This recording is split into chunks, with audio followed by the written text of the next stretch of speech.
Wow, what was that, folks? We are so sorry. We were just sitting there talking, and Jason was talking about how he got into the paranormal, and he looks over and he's like, I think there's an issue, and the whole thing just shut down.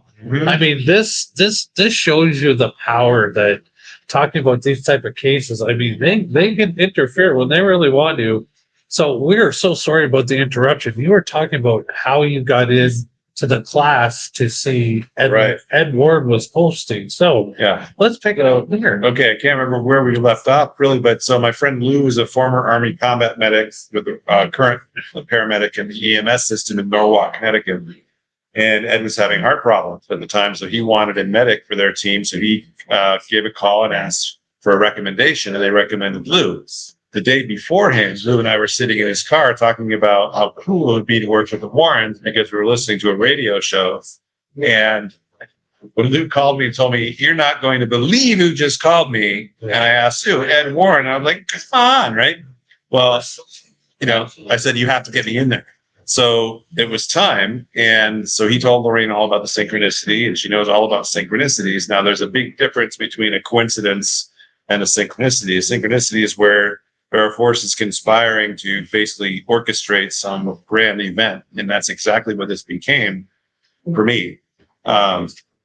So he told her all about that. And she said, "Okay, we'll invite Jason the next Monday night." So Lou got to attend their class and learn about the cases they're investigating. And I got to go the following Monday, and I met Lorraine. She walked right up to me, big beaming smile, and she asked, "Hi, Jay." She said, "Hi, Jason. I'm Lorraine Warren, honey. How strong is your faith, honey?" Is the question she asked me. Literally, it looked like she was looking right through me, like she can just see everything about me. And I said, "Well, I have immense faith. I believe that I and the Father are one, as are we all." And she nodded and smiled, and she asked, "Why do you want to get involved in work of this nature?" And it was always of this nature to her, meaning spirit phenomenon. Right. And I explained I read the demonologist. I was terrified for the families, especially the little children that were experiencing these phenomena. And I want to help. And she asked, "So it's a calling then?" And I said, "I think it is." So she said, "Welcome in." And the interesting thing is that they sent Lou and I in our first case representing them the very next night. And that blew me away. I'm like, talk about being thrown in feet first to the fire. But I was totally enthralled, of course. It was amazing. Crazy. And I mean, I guess it was probably the ultimate test for you guys to say how serious you guys are. Sure. Because to work with such greatness as the Warren, I mean, they probably truly wanted to see if you guys were able to handle what they deal with. The interesting thing is that back in 1990, there was no social media, there were no selfies, there's no interest in making a name for yourself. The interest was helping out and trying to unravel the secrets of the universe, of course, but also in helping families. And I told her, I said, the thing that concerned me the most was the children. So the case that they sent Lou and I in involved as a baby.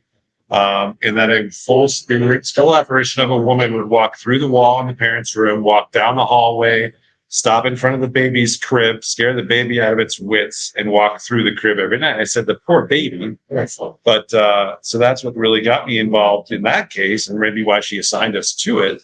Right. But that was amazing. The whole thing, every case that I investigated, there was some amazing phenomena we experienced that completely hooked me more and more. Wow, truly amazing guy. Tell us, where can we find you next? Where are you going to pop up next? Where I'm going from here, I'm up in Michigan now. I'm going down to Contropolis in Philadelphia, Pennsylvania, Oaks, Pennsylvania. 16 conventions I'm doing this year between now and November. The biggest one, of course, is the Warrens Paracon, which is now called Phantasmacon, and that's going to be at Mohegan Sun Casino in Connecticut. And if you want to see all the artifacts and see the original Raggedy Ann doll, which is the Annabelle doll, the devil statue, and all these amazing artifacts that they're bringing out of the museum for the public to see, that's the place to be. And it's a one-day event on October 28th this year at Mohegan Sun Casino in Uncasville, Connecticut. And I'll have a huge booth right there as people go into the main event. So I'll be able to talk to them right out of the gate, which is really cool. There you go, folks. That is an amazing event. You're going to be there. We got to booth. So we're going to be hanging out with Jason all that day. So come on down. absolutely amazing event. I attended it for the first time last year, was absolutely blown away by the people that they had involved. And I mean, it seemed like mostly everybody there had some type of connection to the Warrens. So that's pretty amazing. So yeah, check that out. Coming this October 29th, right? 28th. That's right. Yeah. So get your tickets, come on down, meet this gentleman in person, pick up his books, talk to him. Like I said, it's very, very interesting. And the cases are amazing. So guys, we want to thank you for tuning in. Sorry about the little glitch, but you know what? When you're talking about the spirits, this is what they do. They try to stop you every once in a while. But in the meantime, we're going to go search somebody else out and get some more interviews in here. But Jason, thank you so much for your time. So it's great to meet you. It's darksiege.com. If they cut out DARKSIEGE.com, get my books there, I'll autograph them and mail them out. The same price through Amazon. Or just come and meet him in person. Yeah. He's an amazing guy. Oh, you know, you get to hang out with him and listen to these cool stories. But folks, in the meantime, in between time, like we say here at TPV Nation, happy huntings. Take care.